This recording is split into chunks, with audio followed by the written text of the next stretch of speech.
चवंदो सॼे माहौल खे हिकिड़ो हेॾो वॾो धरणो हुयो कामयाबु धरणे खे या प्रोपेगेंडा तहत बदनाम करणु इन जी जेतिरी मज़म्मत कजे उहा घटि आहे ऐं आउं सम्झां थी त हीअ न सिर्फ़ु पंहिंजी सिंध गवर्नमेंट जे लाइ बल्कि पूरी पाकिस्तान इस्टेब्लिशमेंट जे लाइ कानूनी लागू कंदड़ इदारनि जे लाइ हिकिड़ो शर्म जो अमल आहे त तव्हांजे आइन में हर माण्हूअ खे पंहिंजो ॻाल्हि रखण जो हक़ आहे। तव्हांजे ई ठहियल आइन में हर माण्हूअ खे पुरअमन प्रोटेस्ट करण जी इजाज़त आहे।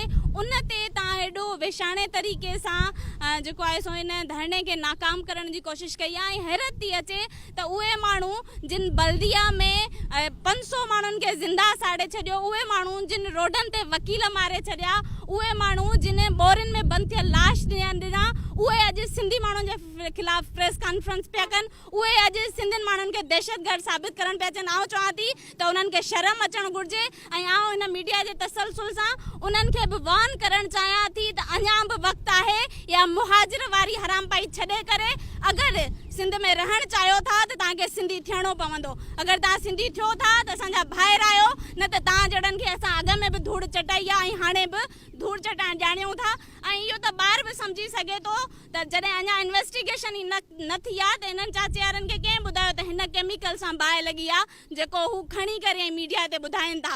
सो असां हिन सॼे जेको बि वाक़ियो थियो आहे हुनजी मज़म्मत करियूं था ऐं इहो बि ॿुधाइणु चाहियूं था त असां ट्रिगर न आहियूं। तव्हां ॾिठो हूंदो उहे जेके ॿ ॾींहं खां बुख ते हुया, उहे जिन ते टार्चर कयो हुया, उन्हनि जा जज़्बा अॼु बि मज़बूत आहिनि, उहे अॼु बि पुरअमन आहिनि ऐं उहे अॼु बि पुरएतमाद ऐं जेको आहे सो इन शइ ते यकीन रखनि था त असां मुतहद आहियूं। ऐं जॾहिं बि सिंध जी ॻाल्हि ईंदी त सभु सिंधी मुतहद आहियूं, चाहे पोइ उहो कहिड़ी बि पार्टी जे सां तालुक़ु रखंदो हुजे, चाहे उहे कहिड़े बि झंडे जे हेठां बीठो हुजे, पर जॾहिं सिंध जी ॻाल्हि अचे थी त सिंधी मुतहद आहिनि। ऐं हाणे ड्रिजो उन ॾींहं खां जॾहिं असां तव्हांजी गिचीअ ते पहुचंदासीं। सलमान कुरैशी ते टार्चर करे जेको इहो छा तहरीक खे कमज़ोर करणु या जेके माण्हुनि खे डिॼण ख़ौफ़ हिरास करणु ॾिसो, इहो हिननि जो शुरूअ खां वठी हिकिड़ो पुराणो तरीक़ेकार रहियो आहे। 2 ॾींहं खां पोइ अगरि तव्हांखे गिरफ़्तारी ज़ाहिर करणी त तव्हां उन ॾींहुं बि करे सघो था। त इहो त सौ सिधो हिकिड़ो अमल आहे त उन्हनि खे मेंटली ऐं जिस्मानी टार्चर सिर्फ़ु इन जे करे ॾिनो वेंदो आहे ताकी उन्हनि में ख़ौफ़ पैदा करे सघिजे, उन्हनि खे उन्हनि जे मक़सद तां हटाए सघिजे।